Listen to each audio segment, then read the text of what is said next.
Fala, pessoal! Bem-vindos a mais uma explicação onde a gente investiga a fundo os mitos e a história. Hoje nós vamos colocar o nosso chapéu de detetives cósmicos. Sabe, é fascinante demais perceber que esses textos antigos não são só velhos registros empoeirados. Eles, na verdade, funcionam tipo um mapa, um manual super profundo para a própria realidade.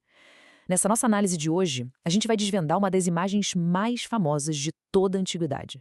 A gente vai descobrir que existe literalmente uma arquitetura imensa, um projeto teológico gigantesco, escondido bem debaixo da superfície do que parece ser só mais uma briga de família. Então, vamos mergulhar logo nisso. Tudo começa com um conflito humano super dramático, com riscos altíssimos.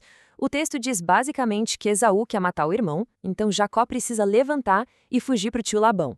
Essa citação já joga a gente direto na tensão. Um irmão jurando o outro de morte e a mãe no meio de tudo para salvar o filho favorito. É aquela faísca bem terrena, humana, que dá a largada para uma das maiores jornadas da literatura antiga. Mas, como sempre acontece nesses textos, esse dramalhão de família é, na verdade, só o pontapé inicial para algo muito, muito maior. Para entender como a gente sai de uma briga de irmãos para uma teologia cósmica enorme, o nosso roteiro hoje vai passar por 4 pontos. Número 1, o conflito dos irmãos. 2, a bússola simbólica. 3, a ponte cósmica. E, fechando com o número 4, o ritual de troca. Começando pelo número 1, o conflito dos irmãos, a tensão fundamental entre duas forças. Ao analisar a narrativa bíblica, a gente percebe logo de cara que esses dois irmãos passam longe de ser só homens comuns. Eles representam duas forças cósmicas numa oposição gigantesca. A história deles é basicamente o ringue onde essas realidades se batem de frente. O texto ilustra isso de forma genial. Esaú aponta para o poder bruto, sabe? Aquela realidade dura da terra, do fato, da força de ação. Por outro lado, Jacó está ligado à semente. Ele foca no potencial do futuro e na autoridade celestial. Eles espelham aquela velha mediação cósmica que vem lá de Adão, onde um lado tem a força física e o outro carrega o significado espiritual. E é aqui que rola a grande virada da história. Com aquela famosa trapaça arquitetada pela mãe, a balança vira completamente. Jacó acaba herdando os atributos terrenos que, na teoria, seriam do Esaú. E o detalhe é que essa transferência não é só no roubo de herança comum. É exatamente o que dá para o Jacó não só a autoridade, mas também o poder físico necessário para mediar a relação entre o céu e a terra de uma forma completa. A pesquisa mostra que isso funciona quase como uma versão em miniatura daquelas antigas mudanças de poder, tipo a passagem de domínio de Cã para Sem. No fim das contas, Jacó passa a simbolizar um retorno àquela imagem totalmente unificada lá de Adão.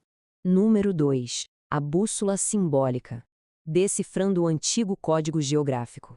O que é muito interessante de notar é que a fuga do Jacó não é um passeio aleatório pelo mapa. A própria direção da viagem esconde um código milenar incrivelmente profundo. Pensa comigo, Jacó está fugindo do sul, da terra de Edom, que literalmente significa vermelho, e tem tudo a ver com a palavra para solo ou terra. E ele vai lá para o norte, atrás do tio Labão. O nome Labão significa branco, o que traz uma associação direta com as montanhas cheias de neve do Líbano. Ou seja, na cabeça daquela galera antiga, isso não é só uma viagem, é uma ascensão estrutural. Ele está subindo da terra vermelha em direção aos céus brancos. É até meio surpreendente a gente perceber o peso teológico absurdo que as direções tinham naquela época. Ao viajar lá para o norte, Jacó está basicamente fazendo um retorno para as origens dele, para o espaço da identidade e da tal semente. Essa cosmologia organizava do zero como os antigos entendiam o próprio espaço ao redor. Para colocar em perspectiva, mais para frente na história, quando acontece uma viagem na direção contrária, para o sul, tipo descer para o Egito, o propósito vai ser totalmente diferente. Vai ser a busca por adquirir um corpo terreno e poderoso para a nação. É tudo milimetricamente planejado. Ponto 3. A ponte cósmica. O eixo vertical entre dois reinos. Tendo entendido essa subida simbólica do sul para o norte, a gente finalmente chega na visão principal do Jacó. Uma escada estava apoiada na terra com o seu topo no céu, e os mensageiros de Deus subiam e desciam por ela. Gente, a beleza genial dessa imagem está justamente em como ela amarra junto a matéria e o significado divino.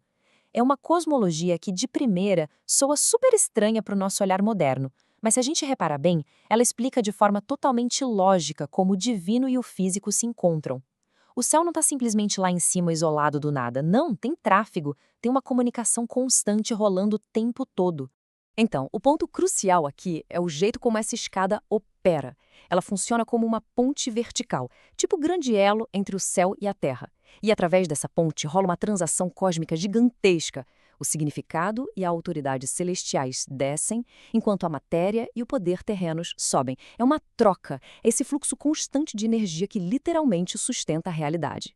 E mais incrível ainda, é esse exato pilar vertical que acaba dando sentido e que ancora todo o espaço horizontal onde a gente vive. E a gente consegue visualizar essa expansão de um jeito muito claro. A promessa celestial feita para o Jacó garante que a semente dele vai se espalhar daquele ponto ali em fatias totalmente iguais, cobrindo todas as 4 direções: oeste, leste, norte e sul. Sacou a lógica? Uma vez que você firma o eixo vertical conectando o céu e a terra, ele instantaneamente organiza, estrutura e abençoa os 4 cantos horizontais do mundo material ao nosso redor. O impacto disso se espalha para todo lado. E isso nos traz ao número 4, o ritual de troca, ancorando o céu à terra. Depois de levar um susto com essa visão absurda da escada, a pergunta é: como é que um ser humano reage quando tromba de frente com as engrenagens do próprio universo? A resposta do Jacó é um ritual super simples de 2 passos, e isso ilustra brilhantemente a teologia agindo na prática, servindo como um espelho perfeito dos anjos na escada. Primeiro passo: ele pega uma pedra comum, matéria dura da terra, e derrama um óleo sagrado em cima dela. Esse óleo caindo é o céu descendo, é o significado divino sendo ancorado na matéria bruta. Segundo passo: ele promete devolver a 10ª parte do que ele conquistar no futuro. Isso é a terra e a matéria sendo elevadas de volta a Deus. É literalmente o mesmo movimento dos mensageiros subindo e descendo. Chegando no final da nossa análise de hoje, essa história lá da antiguidade deixa uma baita reflexão sobre a forma como a gente mesmo vive. O papel do Jacó como mediador cósmico tinha o objetivo de unir o pó da terra com o propósito lá do alto.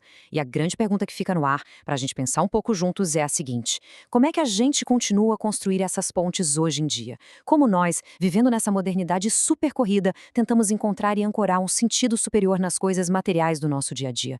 É uma reflexão de peso. Muito obrigada a todo mundo que acompanhou mais essa explicação. Até a nossa próxima exploração.